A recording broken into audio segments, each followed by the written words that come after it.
present. Mr. Harris. Here. Mr. Harris is present. Mr. Hollis. Here. Mr. Hollis is present. Ms. Holloway.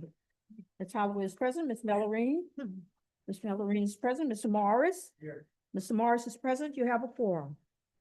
Thank you. First item, please. Your first item is on page 50, item 4.1, consideration of a report from education finance staff concerning Bessie authorized charter school budgets. Oh, I'm so sorry. I missed the first one. The consent agenda is ready for approval, adding items 4.4 and 7.2. You have a motion, please. Ms. Holloway and Ms. Champagne. Any discussion? Any objection? Next item, please. Your first item is on page 50, item 4.1, consideration of a report from education finance staff concerning Bessie authorized charter school budgets and expenditure reports, including irregularities or concerns. The recommendation is to receive. Motion, please. Mr. Castillo. A second, Mr. Appel. Any discussion? Questions? Any objections? Seeing none. Next item, please. Your next item is on page 57, item 4.2, consideration of LDOE contracts greater than $50,000. The recommendation is to approve. Motion, Dr. Armstrong. Mr. Harris, seconds. Any discussion? Any objection? Seeing none, motion passes. Next, please. Your next item is on page 70, item 4.3, consideration of federal state grants and allocations to LEAs, type 2 charters, type 5 charters, approved non-public schools, and community-based organizations, competitive and other. The recommendation is to approve. Motion, Ms. Mellerin. Dr. Clark. Any discussion? Any objections? Hearing none, motion passes. Next. Your next item is on page 90, item 5.1, consideration of 8G funding cycle activities, approval of 8G statewide programs for fiscal year 2025-2026. The recommendation is to approve. Motion, Mr. Hollis, Ms. Holloway. Any discussion? Any objections? Seeing none, motion passes. Next. Your next item is on page 95, item 6.1, consideration of the Bessie budget. The recommendation is to authorize. Mr. Appel and Mr. Harris, second. Any discussion? Any objections? Motion passes. Next, please. Your next item is on page 96, item 6.2, consideration of Bessie contracts for 8G evaluation services for fiscal year 2025-2026. The recommendation is to approve. Motion, Dr. Clark, Ms. Mellerin. Any discussion? Any objections? Motion passes. Next. Your next item is on page 103, item 7.1, consideration of the Bessie annual meeting schedule for the 2027 calendar year. The recommendation is to approve. Motion, Mr. Morris, Ms. Holloway. Any discussion? Did everyone have a chance to look at that? Anything that stands out? I did notice we typically have the joint meeting in August. I think it looks like that was moved to June. So just a note. Any objection? Motion passes. Next, please. Your next item is on page 133, item 7.3, consideration of a review of the contract process. The recommendation is to receive. So motion, Ms. Champagne, Mr. Harris. So let me just preface this. We are asked on this committee to approve contracts. 50,000 and below is at the discretion and the of the superintendent, but everything over 50,000 becomes under our purview, and we have to approve. I found it whenever I asked Miss Lexi Pritchard a few months ago how to, what is the process? of going through and selecting these firms, individuals with regards to all of these contracts. And after about 45 minutes of her explaining to me what all they had to go through, I said, okay, I get it now. But I thought it would be helpful for us as a body to have Mr. Bradford come up to talk about the process of contracting and how do we go about getting people that we contract with and all. So with that, Mr. Bradford, thank you for coming up and look forward to your presentation. And we've already done the motions to receive. We're good. Okay. I just want to acknowledge, first of all, Mr. Birkin, your willingness to sit down and walk through a process to get a better sense of understanding of how things work so that you can be as prepared as you possibly can be. So I just want to compliment you on that. And also, I just want to acknowledge Ken Bradford as our chief of staff, does a really good job on everyday operations of the agency. We talk a lot about, educational outcomes and reading proficiency and math proficiency and CTE and all those types of things. But I think sometimes it's lost that we, LDOE, we are an actual state agency with personnel, with budgets, with organizational functions. And so much of that falls on Ken's shoulders every day, working alongside me and our team. And I just want to acknowledge his work. What he'll present today is a contracting process, and he collaborates a ton with Beth Ciano in finance and Lexi Pritchard, who is Ken's deputy chief, as well as working with Tony Legi and his team in legal. So it's a team effort to move these through, but I just want to acknowledge Ken for the tremendous work that you do for the agency. Thank you, Dr. Brumley. I'll start with just be very transparent that contracts, it's unlike we are like a limited liability company and we're engaging just with a contract with somebody. Our contracting process and procedures are outlined in statute, revised statute 39-1551 and the Louisiana Administrative Code, Title 34, Part 5. So we have to follow a very strict process for our contracts. The contracts that Mr. Birkin and Dr. Brumley alluded to, 50,000 and under, the state superintendent can approve a contract. That contract for us, the process in itself takes approximately 8 to 10 weeks from start to finish to go through all the checks and balances on that. That contract also, before it can be executed, has to be approved by the Office of State Procurement. So that's the timeline for a contract $50,000 and under. Once we go over $50,000, once we get, let's just say, to the 8 to 10 weeks that we have completed the contract, OSP has approved it, we have to then wait until the next BSEE meeting, and then we bring that to you for approval for contracts over $50,000. So if this Thursday we completed a contract after 10 weeks, then we would add an additional amount of weeks till we got to the December BSEE meeting, because we cannot execute that contract until you approve it, which then gives Dr. Brumley the authority to sign that contract. And then contracts that are over $150,000 would actually have to go through a competitive RFP process. And that process is about 18 months from start to finish. And then we would also have to bring that contract here to the board for approval.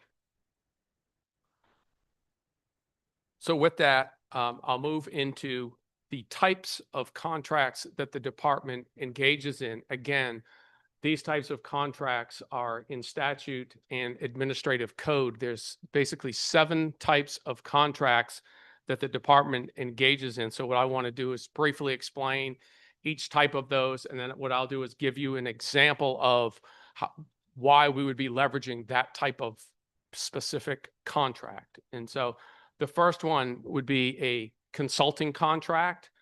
This is what 3/4 of our contracts are here in the Department of Education.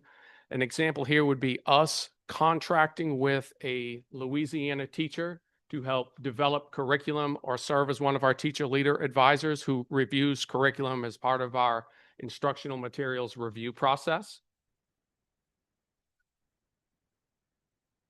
The second type of contract would be a professional, and the third type would be personal, professional, and personal contracts. This comprises about 9% of the contracts in the Department of Education. As a matter of fact, I was looking today, you received a contract that you approved earlier in this committee for $45,000. That was considered a personal contract, and that was for an interpreter. It was a $45,000. So when we host meetings, if the interpreter is requested, we have to have somebody on retainer that can come and do signings. So that's an example of a personal contract. Professional contract in this category would be accountants or legal work when we have to engage outside counsel for legal work. The next bucket of contract, which comprises 11% of our contracts, is an interagency or intergovernmental contract. The ones you'll see here are when we engage with contracts with our higher ed institutions. So for instance, we've brought forward in the past here a contract with LSU Alexandria to work with our aspiring educators in the summer. We've also brought forth a contract here in this category with Southeastern Louisiana University for the grades 6 to 12 computer science praxis preparation. That's an example of a university contract. The next type would be a cooperative endeavor agreement. This is actually less than 1% of the contracts housed within the Department of Education. When there is a line item appropriation in the legislature, and that line item appropriation where the department serves as the flow through, we will flow those dollars to for example, a particular vendor that may be named in legislation. We would flow those dollars out to that vendor through a cooperative endeavor agreement. And finally, the last type of contract is a social services contract. This is around 5% of the agency contracts. An example here would be when we receive our federal dollars for the early childhood program. One of the conditions around receiving those federal dollars for early childhood programs is that there has to be a level of professional development provided to the early childhood education centers. So when we get those federal dollars, we retain a portion of those dollars, and it's required that we go out and we train our early childhood education centers and provide them professional development. That particular contract would be considered a social service. There's 9 steps in the contracting process here internally. And again, I'll just say that if it's a contract 50,000 and under, we could expect that to be 8 to 10 weeks. Contracts beyond that would be over 50,000 would be 8 to 10 weeks, plus the time it takes us to bring it back to you for approval. And larger contracts that go out on an RFP, those are upwards of 18 months from start to finish. When we prepare this contract, there's upwards of 20 additional documents, depending on which of the 7 types of contract and the amounts of the contracts, but there's 20 additional contract documents that go with that package for a contract. I'm not going to go through each of the 20 individual documents in that contract. Feel free to reach out to me and we'll set some time up and I can go through some of those very specific documents that are required pursuant to Administrative Code and Office of State Procurement. But I do want to give you some examples. So the first one on this slide, what I would use as an example here is the contract itself, and that is the legally binding agreement between the parties. Whenever we engage in a contract, there's a template that the state provides that we have to use for a contract. It has the terms of the contract, the payment terms of the contract. The contract has to have a set of measurable objectives in it. So that's an example of the document. We download the document, program staff works with our legal team, then we go back and forth with whoever we're engaging the contract with. But that's an example of like one of the 20 documents that would be used. Another example here would be our performance evaluation. We get asked often, sometimes by you, the best owners have asked, how do we know that the entity that we are engaging with in a contract has performed? Well, we have sets of deliverables within that contract. At the end of the contracting period, we have a performance evaluation of that, and that performance evaluation becomes a record and part of the LaGov record. And think of LaGov as the system that houses the contracts for the state of Louisiana. Another example of the many contract documents that go into a package would be our signature authorization. So whenever we enter into a contract with a vendor, we have to make sure that that vendor, whoever the employee is with some of these larger companies, is actually authorized to sign a contract on behalf of them. And finally, the last example here on this side would be like TRSL member notice. Anytime we engage in a contract with a teacher in the state of Louisiana, based on where they are in the TRSL system, they're capped on the amount of dollars that they can generate through a contract based on their TRSL status. So whenever we are engaging in this teacher contract, we have to then go to TRSL and we have to check what is their status. Are they retired, not status? If they are retired, how much are we allowed to contract them for? So again, the completion of all these 20 documents, going through our legal team, working with the vendor that we would be engaging in. Again, this takes 8 to 10 weeks to get everything fully wrapped up. And then before we can execute that contract, the Office of State Procurement has to approve that.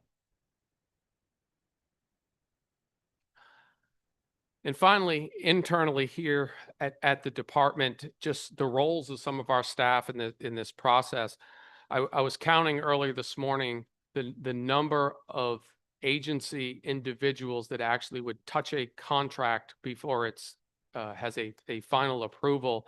And that is around 7, or there's around 7 staff members that are in different roles that are actually signing off and checking that contract. And that's everything from our legal team to our budget team, et cetera, that review a contract. We do have a 5 member team that's in our operations division. This is our contract procurement and review team. There are actually civil service positions that deal specifically with contracts. There, as an example, this team has a procurement analyst 3 position on that team. This team also has a position as a contract and grant reviewer, and those are civil service classified job titles that people specialize in doing this work. There's our operations team. They do the TRSL reviews. They provide the technology that's behind generating all of these contracts and monitoring them and tracking them. We have our budget team, and this would be someone on Deputy Superintendent Siono's teams that is working with us to make sure that we have not only the budget authority, but we have the funds for any of the contracts. And then finally, we have the program manager. This is the individual that owns the work that's impacted by a contract. So like when I gave that example of the sign language contract earlier, that would be an example of someone perhaps on our communications team that is the liaison for that contract and is the main one responsible for it. We have a contract liaison. We have 7 divisions in the Department of Education, like 7 offices, and each of those offices has a contract liaison where they work directly with our team if they're trying to move a contract forward. There's a contract administrator and buyer. These contracts have to be put in the LaGov system. Again, think of that as this contracts. And then finally, a deputy chief. So each of our assistant superintendents has a deputy, and they work to ensure that our contract team is working with the right people on the right team. And it's possible sometimes we have a staff member that's been assigned to a contract, and that staff member either retires or transitions from the agency. It's their job and their role to tell us, hey, we've got someone changing. We need to change our liaison on this particular contract. I'll pause there. that's kind of the end of the presentation, Mr. Bergen, but I'll pause there to see if the board has any questions about our contracting process, the types of contracts, et cetera, and I'll do my best to answer them for you. Before Mr. Appel starts, it's safe to say that someone within the department just can't go out and pick a person to contract with. They have to really be vetted and go through a litany of things before they are approved to receive a contract or to be the They have to contractee. be registered with the Secretary of State and et cetera. It's part of those 20 documents, but yes, sir, they are vetted. Mr. Appel. Thank you. I have several questions. Let me start with the simple one. Change orders and changing scopes. What is the procedure? Say you got a $50,000 professional service contract and suddenly it could potentially go to 100. I mean, do you have to go through the whole process again, or what is the procedure? So I'll just use your example. If we had a $50,000 contract in place right now that we were working on, and then you would have received that as the board, you would have received that at the Bessie meeting and said, hey, Dr. Brumley and the department has engaged in a contract for $50,000, like the one we did earlier today for the sign language. Let's use that sign language one, for example, $45,000. You heard it here today. If after today we said, wow, there's been a significant increase, we need to have more of those services from that particular vendor, and we wanted to increase that contract to $70,000, what we would do on our end is a contract amendment. And then because we have now gone over that threshold of $50,000, we would have to bring it back for you to ratify here in December. And then we could execute on the additional dollars beyond 50,000. So you wouldn't have to go through the 18-month procedure? No, only if we were to go over the $150,000 $150,000. annually, then we would have to go through the Okay. RFP. Now, we don't do this and we haven't done it often. Your Bessie administrative code does have a process in place for an emergency contract, Yeah, and we I are know that. real tight on that. There has, and we try not to bring those to the board. There has to be like a natural event or disaster that has happened in order for us to invoke that clause. But if we were hard pressed, theoretically, the board president we would provide him a contract and say, we need this contract. It's an emergency. I believe the Bessie administrative code now says that he has to share it with the full board for 24 hours. After 24 hours, we can execute the contract, and then it comes for full ratification at the next board meeting. Are any of these contracts automatic renewal contracts where after 12 months, they automatically renew unless you cancel them? It's not a renewal per se, but we can do a contract for up to 3 years. Up to So three we what? have 3 years. So 3 the years. contract can be at 3 years, but it can't go beyond 3 years. Okay. Do we require surety guarantee on any of these contracts or a bond, for instance? I would defer to our legal team on that. There is my understanding is, yes, there is something relative because they're a state contract. So they're, Well, I know in insured by the construction state, type but- contracts, hard dollar contracts, there's always a bond. But I didn't know if any of these other types. I'm going to let our counsel. Okay. While he's coming up, I have one more general question. Suppose somebody would have come to you and say, give me the best practice design of a system that wouldn't take 18 frickin' months to get a contract approved. Is that doable? I mean, has anybody ever looked at other states to see what they do? I mean, that's unbelievable, 18 months. And you might clarify that's an OSP process, not an LDOE process. No, I understand it's not LDOE, but I'm just saying, I how, understand that you may understand that, but I I'm not got you. certain that everybody else would have. I don't know how you run a state when if you have a need and then you got to wait 18 months for that need to be fulfilled. That need probably changed 4 times in the 18 months. I mean, I'm just expressing a frustration. That's all. Yeah, I mean, the most we could do would be 150,000 a year with your approval. And then, but if we go exceed that, it would have to. No, go I'm out on just the saying, RFP I don't know if process. And anybody even look, I bothers think, to look at the process.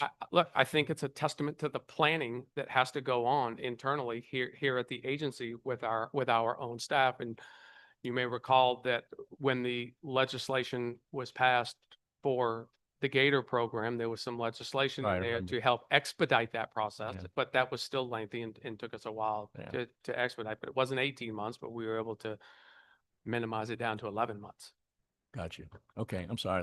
That was my last question, was the surety thing. And let me add also, if you recall the Main Street Recovery Program from a few years back, the legislature very wisely understood the length of the process, and because of the fact that it was necessary to get funds in people's hands as quickly as possible, the legislature built in the same procurement waiver that we have on Gators. So it's not a secret that the process is lengthy. There's no question about Well, it. if anybody on the fourth floor is listening, then I'd suggest is a really good idea that they could tackle, Yeah. is to fix the procurement process in Louisiana. But Right. anyway, what's the surety say? Relative to sureties, it would depend on the nature of the contract, the amount involved, the type of work involved. So it's not in all contracts, but probably the larger amount contracts, there will be clauses in there in that regard. Thank you. Thank you, Mr. Leach. Any other discussion questions? Thank you, Mr. Bradford. I really appreciate that. Any objections to the motion? I guess there was none. Next item, please. Your next item is on page 140. Item 7.4, consideration of a cooperative endeavor agreement regarding the Louisiana Healthy Schools Community Project. The recommendation is to approve. Ms. Champagne, Dr. Armstrong, second. Any discussion? Any objection? Hearing none, that passes. Next, please. Your next item is on page 144. Item 8.1, consideration of a discussion regarding school bus speed limits. The recommendation is to receive. Motion, Ms. Holloway, Mr. Castile. Any discussion? We have, Ms. Holloway, would you? go Sure. ahead? If I may, I'd like to brief the board on the reason why this item has come forward. Superintendent Martin brought this item to my attention and to have this as an agenda item. And of course, he's here today to speak to you. But what you'll hear today are statutes, administrative code, Title 28 to the Louisiana Revised Statutes, and of course, the repeal in 2010, Louisiana Revised Statute 3262, which was removed from the statutory provision. And after Superintendent Martin speaks, I'd like to have an opinion on a recommendation along with Miss Ashley Townsend that's been working with us. So, Mr. Martin, yeah. So we have Jared Martin, Superintendent of LaFouche Parish Schools. Yes, sir. Thanks for being here. Thank you for having me. Like Ms. Holloway said, I'm here because we discovered that there was, I don't want to say inconsistent, but not exactly the same language as it relates to revised statutes and administrative code, which I did not know existed relative to bus speeds in Louisiana. So right now, what I understand to be true, and as Ms. Holloway cited, administrative code Title 28, Part CX, III, 907D2 says at no time shall a school bus be operated in excess of 55 miles per hour, including interstate travel. As a practical measure, we send school buses to football games in Shreveport from Thibodaux, and on I-49 where the speed limit is 75. I would argue personally that it's probably not the safest speed for a bus to be going, where traffic is passing much faster. But I would not pretend to be an expert on speed limit safety, but I would ask that this body take a close look at that policy and consider increasing the speed that buses would travel on interstates where the speed limit is 70 or 75 miles per hour. So that's why I'm here today. Superintendent Martin, would you address that? You had a conversation with the Louisiana State Police with Chief Besson? I did, and that came to me. I had a question from a constituent who was following some of our buses where the speed limit is 70, and I was asked, how fast can your buses travel? And I said, well, they can travel at the posted speed limit, but I believe that there might be a revised statute that prohibits them from going beyond 55, but I'll look into it. I reached out to Louisiana State Police and they said there is no such law, that a school bus would never get a ticket for going beyond 55 miles per hour. But there is in fact an administrative code that prohibits it. And this particular state trooper is Lieutenant Colonel Frank Basall, the second ranking state trooper in Louisiana, who got this information to me and said that the easiest path forward would be for Bessie to amend the administrative code as opposed to going back to the legislative process, which I believe was brought up in 20, but because of COVID, it did not make it to fruition. This was told to me by Representative Brian Fontenot. Questions, discussion? I have a motion. Oh, I'm sorry. Yes, sir. I appreciate Ms. Holloway bringing this up. I get this complaint all the time in my district, that buses aren't able to go fast enough on the interstate, and it is very dangerous. Somebody coming up on one at night very quickly, if they're going 55 miles an hour and someone's going 85, it's difficult for them to stop. So I would recommend personally, I think you're looking for suggestions. I don't know. Well, you may like this, Mr. Okay. Harris. We discussed it with Ashley and of course Superintendent Morton about, is it our Bessie board responsibility, LDOE? And we're like, okay, do we make that? Or are we the experts? So here's the motion. I move to refer the bus speed limit rulemaking discussion to the LDOE and direct the LDOE to work with DOTD and LSP, the State Trooper Department, to draft policy language, if appropriate, for consideration at the December 2025 Board Administration and Education Finance meeting. It's good? I have Sure. a comment too. Sure. Okay, so there is a motion on the floor. Second, Mr. Harris seconds, discussion, Dr. Brumley. Yes. If we're going to think about increasing the speed limit, can we also look at which would be a cost of seatbelts?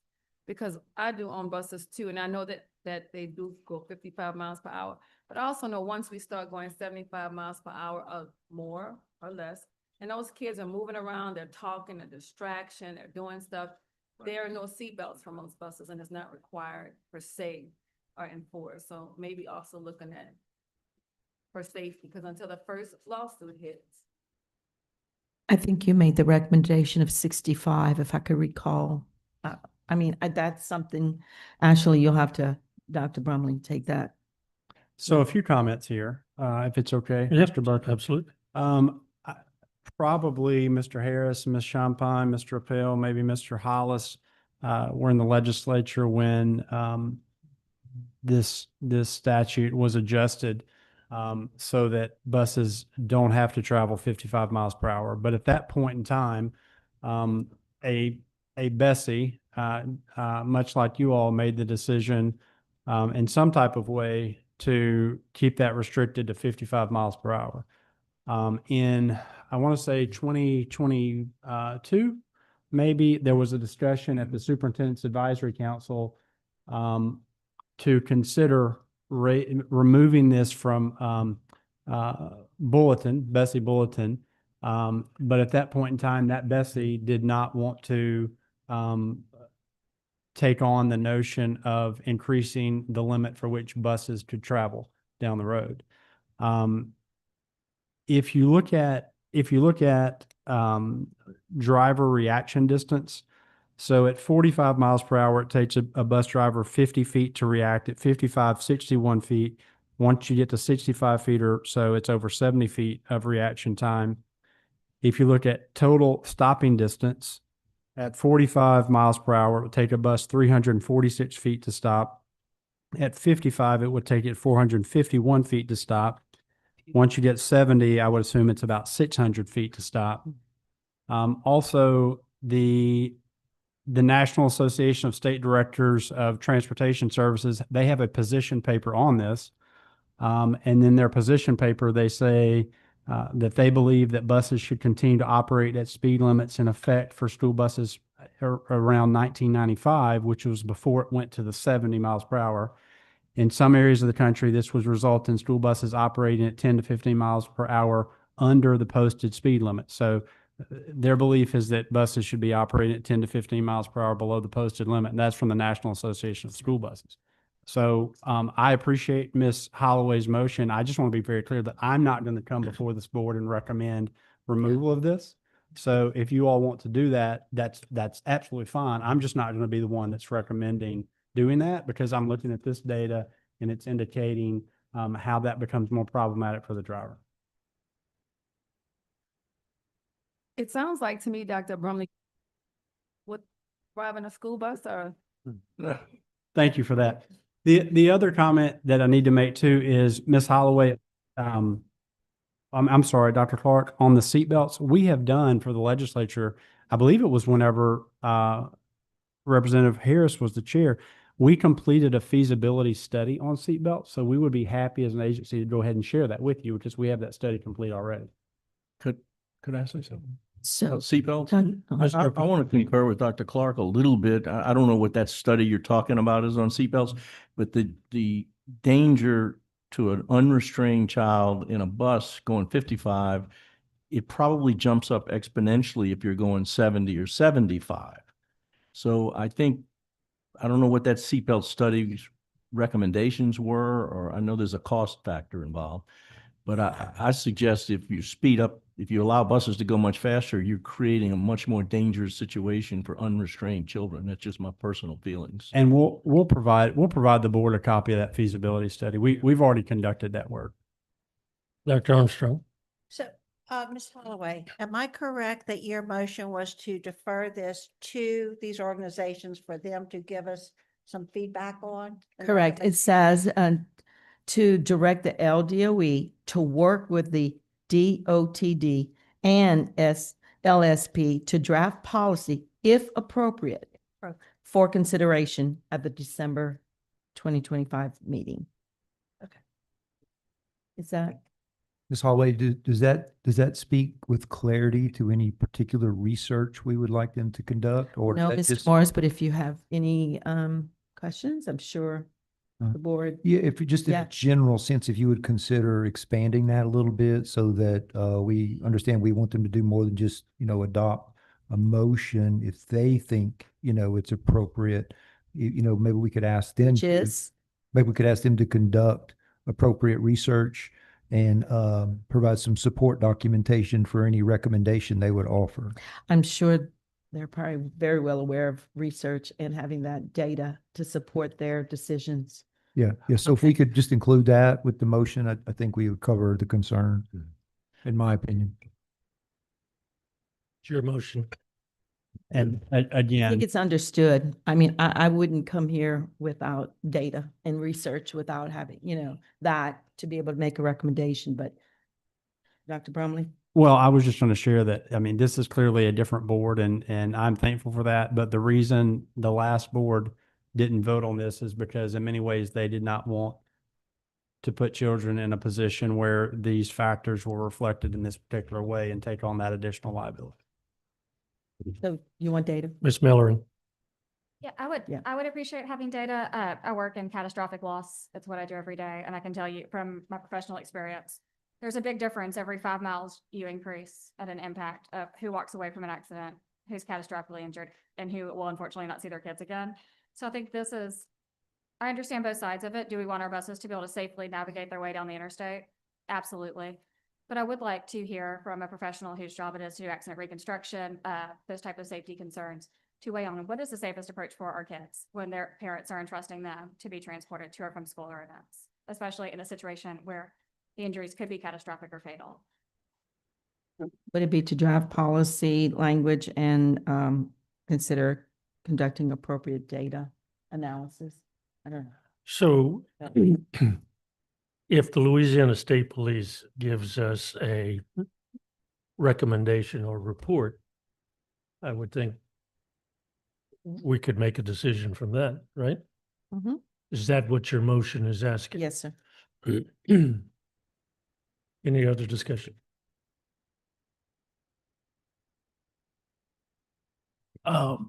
Just on the seatbelt deal, that we had a lot of arguments in the legislature about that, and the local school board saw that as an unfunded mandate. It was very expensive, so just be ready for that. But it does need to be looked at. I agree wholeheartedly. But to your point, Dr. Brumley, you said 10 to 15 miles per hour under the posted speed limit? So this particular report is a position paper from the National Association of State Directors of Pupil Transportation Services, and it's their position paper on speed limit for school buses. And so it explains how basically in the 90s, some of the speed limits were increased from 55 to 70. And so at that point in time, they did a study around this, and their suggestion was to make sure that you have the speed limits in effect for buses that were in effect prior to 95. And then it goes on to say that this would result in school buses operating at speeds 10 to 15 hours under the posted speed limit. So like at 75, it could be a 60 mile per, because that's what Yeah, I-49 is. right. Okay, thank you. And the only reason I had this is because we went through this like 3 years ago. Yeah.